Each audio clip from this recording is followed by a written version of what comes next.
सार बचन राधा स्वामी बातें भाग दूसरा वचन 166।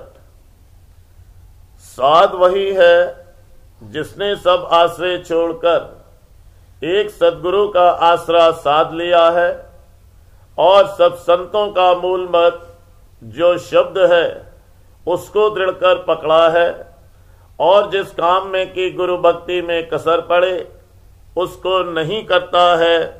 इस वास्ते वही गुरु भक्त है और वही साध है। वचन 167। जिनको शौक परमार्थ और खौफ 84 का है वही सद्गुरु से प्रीत करेंगे, और प्रतीत भी सद्गुरु की उन्हीं को आवेगी। और जो पर्चा चाहते हैं और बिना पर्चे प्रतीत नहीं करते वो परमार्थी नहीं हैं।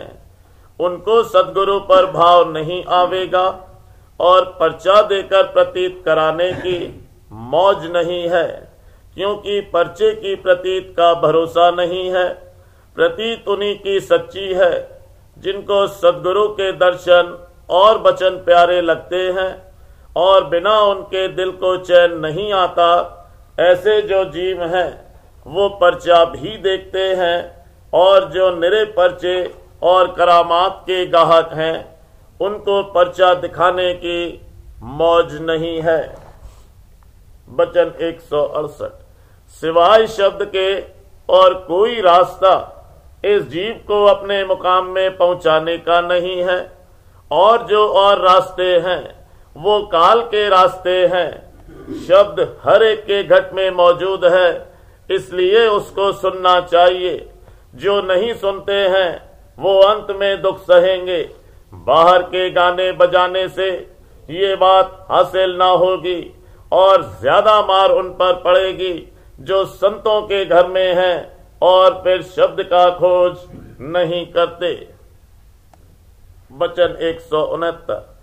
पंडितों ने अपनी कदर यूं खोई कि जीवों को तीरथ और मूरत में लगाया, और जो संतों ने अपना मत वेद और शास्त्र से न्यारा कहा, पर पंडित और भेक ने उसकी कदर न जानी और जीवों को भरमा दिया और अपनी कदर खोई। अब संत प्रगट ये कहते हैं कि तीर्थ करने वाले और शास्त्र पढ़ने वाले और मूर्ति के पूजने वाले सब 84 में चले जाते हैं, और संत दया करके समझाते हैं कि कर्म भरम छोड़कर सद्गुरु वक्त का खोज करके उनकी शरण लो, और कोई उपाय 84 से बचने का नहीं है। जब चाहो तब करो, पर जब करोगे तब यही जतन करना पड़ेगा। बिना इसके 84 से बचाव नहीं हो सकता है, चाहे मानो चाहे न मानो। वचन 170। जीव और ब्रह्म दोनों भाई हैं, सिर्फ इतना फर्क है कि उसको कामदारी मिली है और जीव सब उसके हुक्म में है। देह का बनाना और पालन करना सुपुर्द ब्रह्मा विष्णु महादेव के है, और संसार में फंसाना भी इन्हीं का काम है। पर मुक्ति का देना सिवाय संतों के दूसरे के इख्तियार में नहीं है, क्योंकि उस मालिक के कि जिसके अंश ये जीव और ब्रह्म हैं सिर्फ संत ही शरीक हैं, यानी वे आप मालिक हैं, क्योंकि उस मालिक ने आप संत स्वरूप जीवों के उद्धार के निमित्त धरा है, और इस स्वरूप से जीव को वो स्थान देता है जो ब्रह्मा विष्णु महादेव को भी हासिल नहीं है। पर संत चरण पर प्रीत और प्रतीत दृढ़ होनी चाहिए।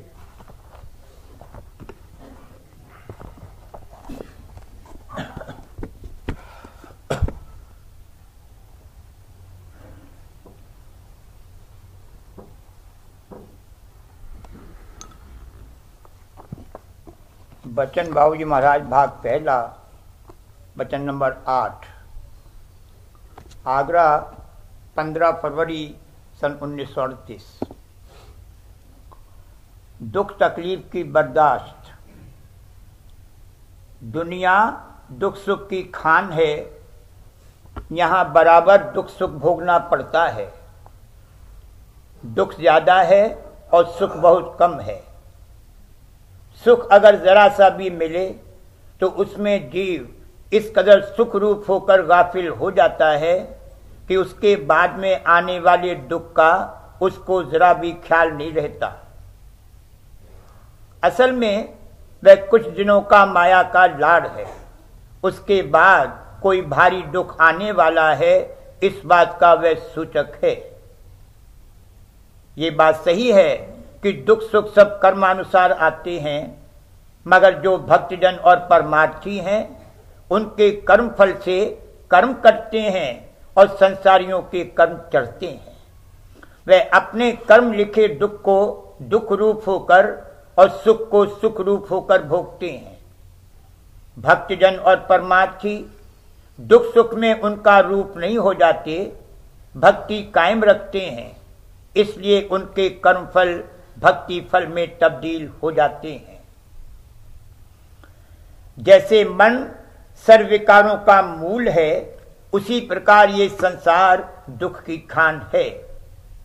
जब तक यहां रहेगा तब तक तकलीफ जरूर आवेगी, उससे न छूट सकता है और न बच सकता है। दुख तकलीफ से मुकाबला करने का उपाय बर्दाश्त है। बाहर में उसका कम से कम इजहार करे, अपने अंतर में सहे और बर्दाश्त करे। जब दुख की अवस्था व्यापेगी तो उसका असर तन और मन पर जरूर दिखलाई देगा, मगर परमार्थी को चाहिए कि बाहर में जहां तक मुमकिन हो कम जाहिर करे, मालिक की दया के भरोसे उसकी बर्दाश्त करे। मौज निहारो पीव, जो करी है सो सब भला। बर्दाश्त में भी बड़ा फर्क है। यहाँ के फैसलू भी बर्दाश्त करते हैं, यहाँ के समझदार और तजुर्बेकार भी तकलीफ को सब्र के साथ बर्दाश्त करते हैं। बड़ी से बड़ी तकलीफ और मुसीबत को दांत पीस कर बर्दाश्त कर लेते हैं, मगर ये हेकड़ी और हैवानियत है। बर्दाश्त तो कुत्ता भी करता है। जब कुत्ता शिकार के पीछे जोश में आ जाता है और उसका खून जोर करता है, तब उसको किसी चीज का ख्याल नहीं रहता, अपनी जान लड़ा देता है।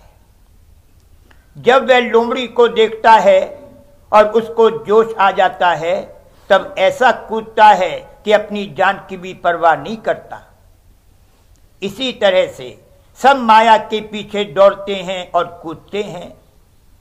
जिनको नामवरी की ख्वाहिश है, वो बड़े ऊंचे ऊंचे पहाड़ों पर वहां का हाल दरियाफ्त करने जाते हैं और बड़ी मुसीबतें सहते हैं, अपनी जान दे देते हैं। इस तरह की बर्दाश्त करना और जान दे देना कुछ भी नहीं है। ये बड़ा नजिस, नाकिस और नापाक काम है। ये तो अपने आपे और अहं को पुष्ट करना है। वह बड़े कठोर और कड़े होते चले जाते हैं, इसकी कोई कीमत और हैसियत नहीं है। सबका इन्हिसार घाट और भाव पर है। किस घाट और भाव से बर्दाश्त करता है, इस पर कीमत है। तवारीख में नाम चले आते हैं जिन्होंने बड़ी बड़ी तकलीफें सहकर भारी मालूमात की हैं या मुल्कगिरी और हुकूमतें की हैं, और अब भी दुनिया में ऐसे शख्स मौजूद हैं जो मुल्कगिरी और हुकूमत करने में बड़े होशियार हैं। ऐसा जोड़ तोड़ मिलाते हैं कि कोई जरा चूचरा नहीं कर सकता। चाहे दिल में बगावत हो, मगर उनके सामने जाते ही तो सिर झुका लेते हैं। मुल्क के लिए जान दे देना या पत्थर की तरह खड़े होकर मुल्क और कौम के लिए हर तरह की तकलीफ उठाना निहायत खराब काम है। इसमें कुछ भी नहीं रखा है, आपे की कार्रवाई है, आपा पुष्ट हो रहा है। मजहबी तासुब पैदा होने पर खून के दरिया बहा देते हैं। आजकल जैसे शहादत और शहीद होने के लिए जान दे देते हैं, इसमें कुछ भी मजहब और परमार्थ नहीं है।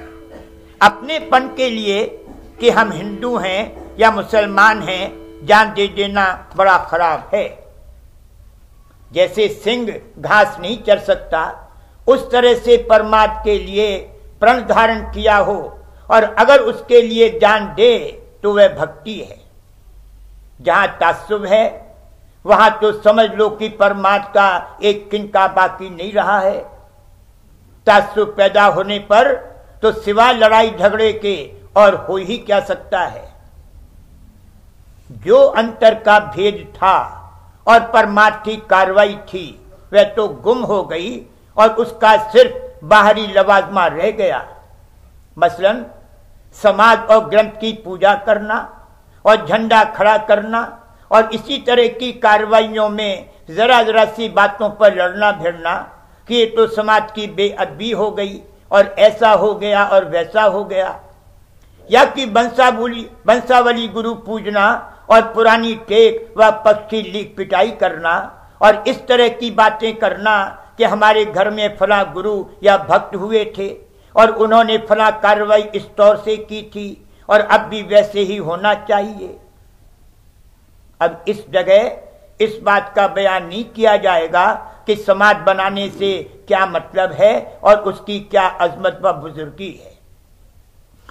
एक जगह हो सकती है जो सारे संसार को चैतन्य रूपी प्रकाश देने वाली हो और जिसके सामने सारा संसार सिर झुकावे, मगर महज समाज में अटक जाना और बात बात पर जान देने को तैयार होना निहायत खराब काम है। कबीरपंथी नारियल पर सिर फोड़ने को तैयार हैं। न तो वह नारियल है और न वह पान और सुपारी है जिससे कि असली मुराद थी। रस्म के तौर पर जैसा होता आया है करते हैं, चौका लगाते हैं, मंडप बनाते हैं, 5 मेवे रखते हैं, आरती करते हैं। एक शाख ने 5 मेवों में कुछ और चीजें ली और दूसरी ने कुछ और, बस इस पर लड़ते हैं और जान तक देने को तैयार हैं। ये मजहबी तासुब है, इसमें एक रत्ती भर परमार्थ नहीं है, परमार्थ से कतई खाली है। लेकिन दुनियादार ऐसी जगहों पर बड़े शौक से जाते हैं और कोड़े खाते हैं, इसी को परमार्थ समझते हैं। मंदिरों में जाकर बड़े गदगद होते हैं कि आज तो ऐसी झांकी मिली और ऐसे दर्शन किए। अगर सुना कि कहीं महात्मा आए हैं तो दौड़ पड़े और कहने लगे कि बाल मुकुंद जी के घुटने चलते हुए दर्शन करा दो, देह स्वरूप में दर्शन करा दो। दर्शन क्या करेंगे, पहले दर्शन करने लायक आंखें तो बना लें। अगर आज ईसा देह स्वरूप में आवे तो उसकी भक्ति करने वाला दुनिया में एक शख्स भी नहीं निकलेगा। कहने का मुद्दा यह है कि हेकड़ी और हैवानियत के साथ दुख तकलीफ को बर्दाश्त करना कुछ भी हैसियत नहीं रखता, बल्कि और नुकसानदेह है। हेकड़ी मालिक को कतई पसंद नहीं है। जब तक हेकड़ी मौजूद है मालिक की भक्ति नहीं कर सकता, अलग ही पड़ा रहेगा। इसका ये मतलब नहीं है कि मालिक उसको सजा देगा। मालिक तो दया ही करता है। मालिक के पास सिवा दया के कुछ है ही नहीं। उसकी हेकड़ी ही उसका इलाज है। उसका इलाज आप हो जाएगा। मालिक की दया प्राप्त करने का एक ही उपाय है और वो ये है कि ये उसके लिए सच्चा दीन अधीन, गरजमंद और मोहताज हो। मालिक की दया से कोई खाली नहीं है। अगर मालिक की दया न हो तो रचना कायम नहीं रह सकती, मगर जिस कदर ये हेकड़ है उसी कदर दया अंतर्मुख हो जाती है और सिर्फ संभाल करती है। अगर ये दीन अधीन हो तो दया प्रगट मालूम पड़े। अगर धीरज हो तो बर्दाश्त कर सकता है, बिना धीरज के बर्दाश्त नहीं हो सकती। मगर इस संसार में जीव की ऐसी लाचारी और बेबसी की हालत है कि धीरज नहीं रहता। तूफान आ रहा है, समुद्र बड़े जोश में है, बारिश हो रही है, मैं टूटे हुए जहाज पर बैठा हूं। मैं क्या और कैसे धीरज रख सकता हूं, मैं क्या कर सकता हूं।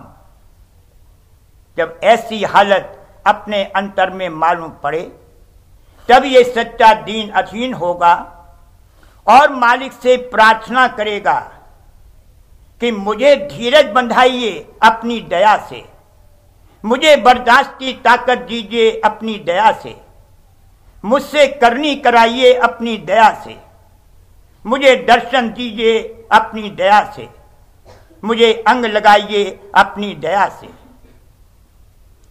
मालिक से मिलने की जब ऐसी चाह पैदा होगी और दीनता आवेगी, तब मालिक की दया होगी और दया से एक दिन इस दुख सुख के देश से छूट जाएगा।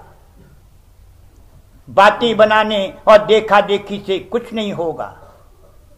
देखा देखी साधे जोग, खीजे काया बाढ़े रोग। फला शख्स ने ऐसा किया और वैसा किया और उसको ये मिला और वह मिला और हम भी ऐसा करें, इन बातों से कुछ हाथ नहीं आवेगा। सबका सार ये है कि मालिक से मिलने की सच्ची चाह तुम में है या नहीं। अगर है तो सूली का कांटा हो जाएगा और कांटे में से गुलाब पैदा होगा। बार बार करूं विनती राधा स्वामी आगे, दया करो दाता मेरे चित चरणन लागे। जन्म जन्म रही भूल में नहीं आया भेदा, काल कर्म के जाल में रही भोगत खेदा।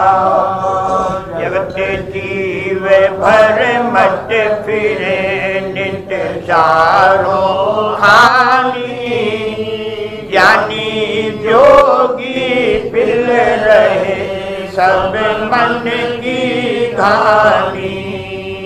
भाग जगा मेरा आदि का विल सतगुरु आई, राधा स्वामी धाम का मोहि भेद जनाई। ऊंचे से ऊंचा देश है वह अधर ठिकानी, बिना संत पावे नहीं सुत शब्द निशानी। राधा स्वामी नाम की मोहे महिमा सुनाई, विरह अनुराग जगाएंगे घर पहुँचो भाई। साध संग कर सार रस मैंने पिया अघाई, प्रेम लगा गुरु चरण में मन शांति न आई। तड़पे उठे बेकल रहूं कस पिया घर जाई, दर्शन रस नित नित लहूं गए मन थिरताई। सुरत चढ़े आकाश में कर शब्द विलासा, धाम धाम निरखत चले पावे निज घर आसा। ये आशा मेरे मन बसे रहे चित उदासा, विनय सुनो कृपा करो दीजे चरण निवासा। तुम बिन कोई समर्थ नहीं, जैसे मांगू दाना। प्रेम धार बरखा करो खोलो अमृत खाना। दीन दयाल दया करो मेरे समर्थ स्वामी। शुक्र करूं गावत रहूं नित राधा स्वामी। दीन दयाल दया करो मेरे समर्थ स्वामी। शुक्र करूँ गावत रहूं नित्य राधा स्वामी। शुक्र करूँ गावत रहूं नित्य राधा स्वामी। बार बार बीनती राधा स्वामी आगे। दया करो दाता मेरे चित्त चरणन लागे।